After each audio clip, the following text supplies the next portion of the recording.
Welcome to हाम्रो family blog. आज फेरि मैले अलिक डिफ्रेन्ट खालको भिडियो लिएर आएको छु। आज चाहिँ यस्तो मासु खान मन पर्यो, खसीको मासु खान मन पर्यो हैन। ट्याक्क साथले फ्रोजनमा हेरेको त रहिलो रहेछ के खसीको मासु पनि। अनि अब मासु त खान मन परिहाल्यो, के खाउँ भएको यस्तो हेरे कर्जी मर्जी रहेछ के खसीको कर्जी मर्जी ढुङ्गा परेर बसेको हैन। अनि मेरो पाले लु यसलाई अब उमाल्ने, अब अघि भिजाएको खासै भिजाउनु चाहिँ भएन रहेछ। यहाँ हेर्नु भिजेकै छैन, ढुङ्गा जस्तो यस्तो दह्रो छ हैन। यसलाई चाहिँ अब भग उमाल्ने हो। अनि त्यहाँ का साथले बनाउने हो, खाने हो हैन। यो भिडियो तपाईहरुले स्टार्टिङदेखि हेर्नुभएको छ, एन्डसम्म हेर्नु होला। मैले कसरी बनाउँछु, के गर्छु अनि कसरी खान्छु भन्ने कुरा नि म तपाईहरुलाई त्यहाँ देखाएको हुन्छु हैन। अब मैले चाहिँ सुरु गरे, यहाँ देख्नु सक्नु हुँदै गर्छ। अनि त्यता गएर खानासाना पनि बनाउनको लागि, खाना म खाना बनाउनु पर्ने छ। अनि के सँग खाने भन्ने सोध्नुहुन्छ भने म चाहिँ आज मलाई के भन्छ दाल पनि मुसुरीको दालसँग खाना मन परेछ। ट्याक्क साथले अब खाना बनाउने हो।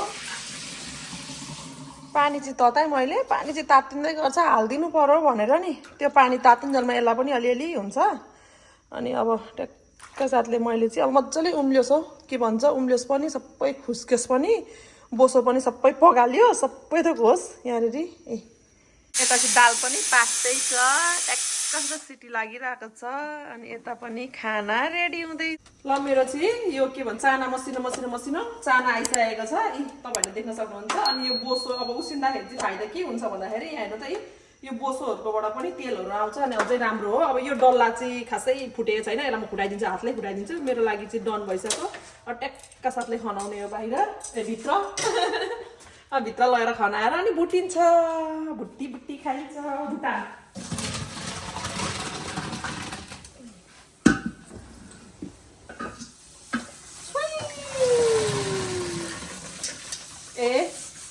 खोल्छु होला भनेको आच्छा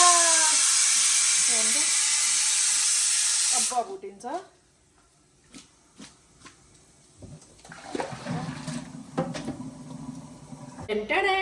हाम्रो कराई पनि रेडी छ।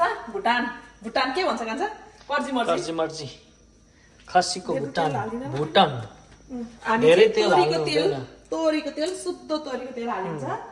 एक साथले धेरै तेल हाल्यो भने चाहिँ किनभने यसमा पनि अलरेडी बोसोहरू हुन्छ अनि त्यो भएपछि एकदमै ओइली हुन्छ क्या। अनि के एउटा उखान छ नि टिकटकमा आउँछ नि कान्छ, त्यो लुई भुटानको नि के हुनेले लगाउँछ लुइस भुटान, नहुनेलाई खसीको भुटान। आज हाम्रो पनि धेरै छैन किनभने आमा पिरोहरू त्यति खानुहुन्न र सादा खालको छ। लसुन अदुवा ट्याक्क छ। अनि त्यहाँबाट मसला ट्याक्क साथले बनाउने है। तात्ती पो हालेको त बाह्र मसला अलिकति पड्काउने हो, पटक्क पारेर। भोक पनि लाग्यो पटक्क भन्नु त्यही तात्तेन रहेछ मजाले पनि हाल्दिएँ ल मैले। पुरै आत्तिछु क्या म त, के गरौँ के भोक लागेर नि, भोक लागेर पुरै आत्ते भएछु। आयो ठिकै छ, जिन्दगी यस्तै छ। यसपालि अदुवा के पर हेर्नु नि, सब खोस्टावाला अदुवा परेर नि बिजोग भएको छ। खोस्टावाले अदुवा परेछ, ठिकै छ।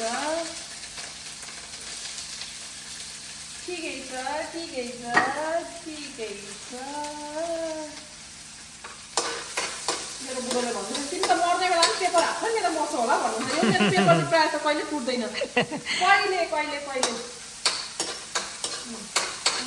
पेपर होइन। यहाँ त ठिकै छ, बाथरुममा पनि त्यस्तै पेपर भेट्छु, उता ओछ्यानको सिराने मुनि पनि त्यही पेपर हुन्छ। के पेपर बोकेर कुदै गर्दै रहेछ नि। हामीले भर्खर लगाएको भिडियो आइसकेको छ युट्युबमा, तपाईँहरूले हेर्न सक्नुहुन्छ। हाम्रो चाहिँ हाम्रो फ्यामिली ब्लग हो होइन, युट्युबको च्यानल। अहिले ट्याक्क साथले यो गरेर हामी चाहिँ हेर्दैछौँ।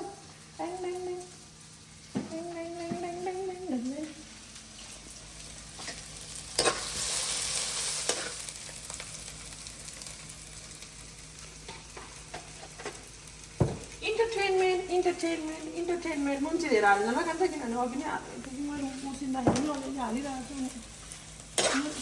धेरै हालिनँ। आफ्नो हुन्छ है। भुटान हो कि भुटान, कसैले लुइस भुटान हुन्छ, कसैको खसीको भुटान हुन्छ। अनि मेरो चाहिँ यही खालको भुटान छ। के भुटान हो ल। अब चाहिँ यो के अरे यसलाई भुटान के को भुटान कर्जी मर्जी हो ल हाम्रो भुटान पनि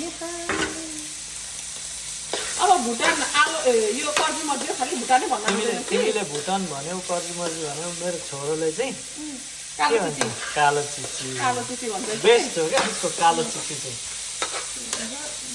यस्तो हुन्छ क्या यहाँ चाहिँ कस्तो हुन्छ भने तपाईँले अब यो कर्जी मर्जी चाहिँ ताजा खानको लागि खसी ल्याएको दिन मात्रै खान पाइन्छ ताजा नभए चाहिँ यसरी फ्रोजन राखो खायो होइन अनि अब एउटा खसीको एक खेप खाँदा त सकिँदैन त्यसलाई त 3-4 खेप त खानु पर्यो ठुलो जन हुँदा पो 2 खेप जस्तो 3 खेप जस्तो हुन्छ हामी 3 जनालाई खानको लागि त 5 पोका 6 पोका त बनाउनै पर्यो होइन अनि खानु पर्यो फ्रोजनकै कुरो मैले छोप्नु ल्याइने रहेछ म छोप्छु अब ल्याएर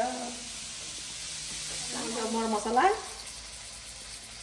जिरा हालिन्छ जिरा अजिना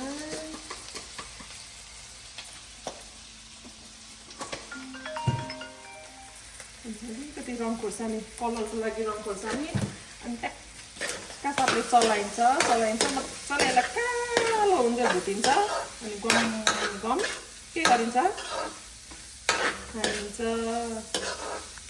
यहाँनिर तपाईँहरूले देख्न सक्नुहुन्छ आज यो अहिले यहाँ सब्जी पकाउँदै थियो किन यो गाडीमा छिट भन्ने लाग्दो होला होइन यहाँ हेर्नुहोस् न तपाईँहरूले देख्न सक्नुहुन्छ हामी चाहिँ अहिले रातिको 7:30 भइसकेको छ होइन 7:30 भइसकेको छ उहाँ खासै समर लागिसकेको छ अनि अब नेक्स्ट विकेन्ड चाहिँ इँटा किन्न जानु पर्यो भनेर भाइहरूसँग सल्लाह गरेको थिएँ होइन उनीहरूले अब बिचारा भाइहरू होइन दिदीको 1-2 रुपियाँ पैसा भए पनि सेभ हुन्छ भनेर अनि त्यहाँ गुगलमा हेरेछन् कहाँनिर इँटा रहेछ के रहेछ भन्ने कुरो होइन अनि ट्याक्करले फ्रीमै इँटा भेटेछन् होइन अनि दिदी हामीहरूले फ्रीमै भेट्यौँ नेक्स्ट विक तिमीहरूले इँटा किन्ने भन्दै थियो होम डिपोबाट अब इँटा किनिरहनु परेन ठ्याक्क साथले तिम्रो आइज हाम्रो घर छेउमा छ यहाँनिर हामीले म के भन्छ लोड गर्नको लागि सघाउँछु भने 2टा केटाहरूले मेरा भाइहरूले अफर आउँदाखेरि त त्यति 200 वटा इँटालाई यहाँनिर नपरेको पनि $200 मोर देन 200 पर्छ हो मोर देन $200 पर्छ अनि यति पैसा चाहिँ मेरो भाइहरूले सेभ गरिदिए अहिलेलाई गर्नु त धेरै गर्छन् होइन र पनि अहिलेलाई चाहिँ यति सेभ गरिदिए अब यहाँ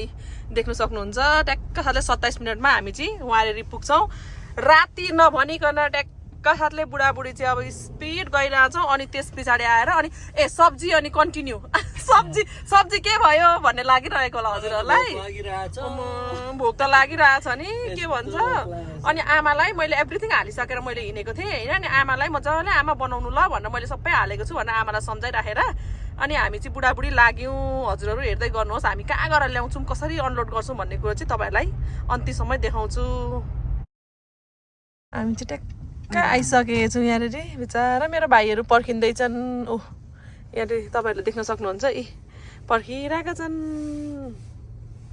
हामी चाहिँ इँटा भएको ठाउँमा आइपुग्यौँ यहाँनिर ट्याक्क साथ यही त होला नि इँटा रेडी छन् इँटा रेडी छन् हाई गाइस थ्याङ्क यू 1 2 3 4 जना हामी चाहिँ यहाँनिर लाइनमा पनि बसिसक्यौँ पुरै लाइनमा बसेर नेपालमा चट्टी खेले जस्तो पाराले ह्यान्ड टु ह्यान्ड हेल्प गरौँ एकअर्कामा हेल्प गरेर ट्याक्क साथले हामीले यो 15 मिनट पनि कति 12 मिनटमा हामीले एभ्रिथिङ हालेर डन गरेछौँ हामी 6 जना कति 5 जना थियौँ 5 जनाले हामी छिटो गरेर डन गइसक्यो होइन तपाईँहरूले देख्न सक्नुहुन्छ यस्तो रमाइलो पनि भयो कि हाँस्दै फोन गर्दै पुरै गरिरहेछौँ गर्न चाहिँ होइन के नेपालको गफ गरिरहेको छु यहाँनिर हाँस पनि उठाइरहेको छ भाइले ठुलो भाइले नि हाँस उठाइरहेको छ सानो भाइले पनि मेरो बुढो त हँसाउनको लागि त एकदम मायर पनि हुनुहुन्छ हेर्दा हामीले गाडीमा नि लोड गरिसक्यो एक्ज्याक्ट भन्नु पर्दाखेरि 13-14 मिनटमा चाहिँ यति धेरै के को 200 वटा हुन्छ अलमोस्ट 300 भन्दा बढीवटा इँटा रहेछ होइन ट्याक्क साथले हामीले चाहिँ लगाइसकेर घर फर्किँदैछौँ अब हिँड्दै गरेको बाटोको भिडियो गर्नु पर्यो भनेको थिएँ भिडियो नै गर्न बिर्सेछु होइन अनि हतार आधी घन्टामा घर आएर बाटोमा मान्छे तर दिमाग चाहिँ क्या हुन्छ नि त्यो भातमा थियो क्या दिमाग चाहिँ अनि कहिले आएर खानु जस्तो भएर हतार आएर